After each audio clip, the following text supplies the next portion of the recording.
Welcome back, everybody. We're taking a look today at this Iver Johnson safety automatic hammerless revolver. Now, the automatic refers to, obviously it's not a semi-automatic or automatic with firearm. What that refers to is the ejection of it. It's a top break and it ejects the casings for you after you've fired it. This one looks to be in reasonably good condition, and I took it in trade recently, but it's not going to be fireable, and I'll show you why in a minute. But it's still kind of a fun gun to have in the collection. If you're not familiar with Iver Johnson, they are a relatively inexpensive gun, built beginning in about 1894 was when these safety automatics. This gun was built in, I believe, 1896, and I'll tell you why also on that in a moment. We'll take a closer look at it, and they were made in 3 models actually, this being the first model, but it's a transition from the first to the second model, and the reason I say that is because of this Glock style safe action. Of course, mini pistols use this now. Trigger, where you have this small block that actually hits against the trigger guard and stops the trigger from moving unless your finger is properly situated on the trigger. And note, this gun is safety checked and is empty, and this is the automatic part. Now you notice the ejector going up as you revolve the barrel up. Now this one is a little sticky. Normally when you hit full open, it would snap back down in. If you do it briskly, like they're designed to be done, it does snap back down in by itself. But keep in mind, this gun is 120 years old, designed to shoot black powder. The third series of this, or third model, was actually beefed up, and it has pins, additional pins across the frame here, and they will handle smokeless powder. This one's in 32 Smith & Wesson, or 32 short if you prefer. Now, what makes this an unusual gun is this trigger did not come out until the second model of this, which happened in 1897.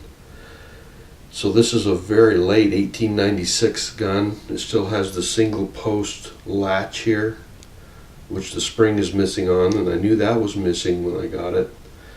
They went to a double post latch, that rather than having this latch on it, you would actually use the sight as the latch, kind of like a Schofield or other top break guns of that nature. You can see the owl head grips. That's what these guns sometimes referred to as the owl head grip. The owl facing towards the barrel in that unusual manner.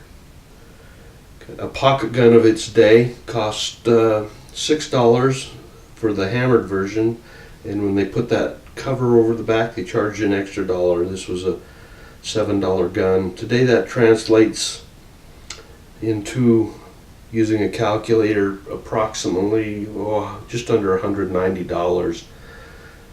So it's in that class of gun today, you know, Ruger LCPs and whatnot that are in that price range. Kind of a pocket pistol, even though it's a little large by today's small 380 type guns.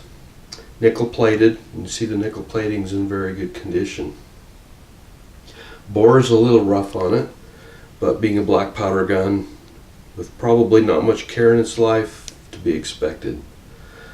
Now the way it comes, the cylinder comes out, you just put a little backwards pressure, and that causes the threads to engage, and out off the cylinder comes.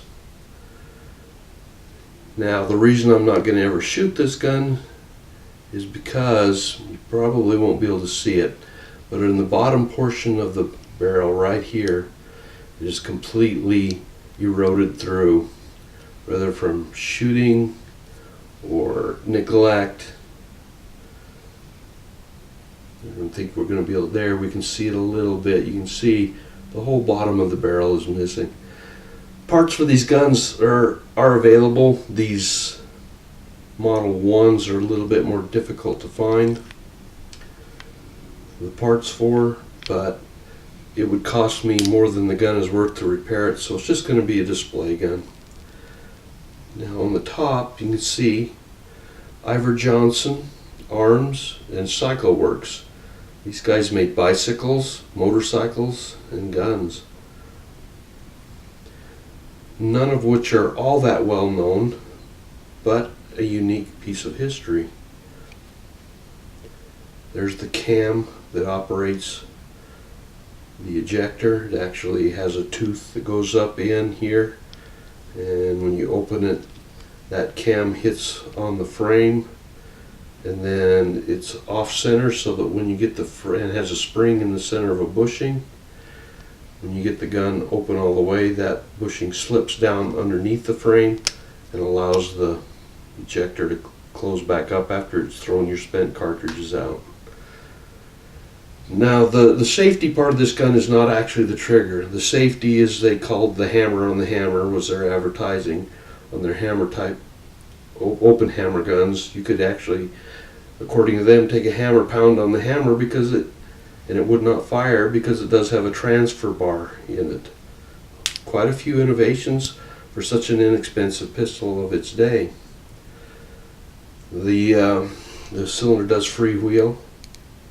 Another indication of a earlier gun. The later ones, the cylinder locked up.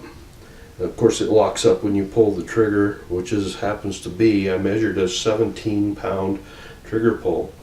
So the second model was the only model that had this safety on it. The first and the third model didn't have it. Obviously, with a 17-pound trigger, you probably don't need that. More of a gambler type card table gun or personal protection gun, and in fact that's what saved this company, was that they were produced in the era just before World War I, during the Great Depression, and their sales took off due to the high amount of robberies and people wanting personal protection. So it's a shame that this gun has got that worn through barrel. I was looking forward to firing it with black powder loads. Make sure, if you have one of these, to double check and figure out what series you have, identifiable by, I say, by the pins here, and what caliber it is. 32 Smith & Wesson. They also made these a 5-shot. They also made these in 22 in the small frame version, 3-inch barrel. If it has a 3¼ inch barrel, it's probably the 38. So there it is, Iver Johnson automatic safety hammerless.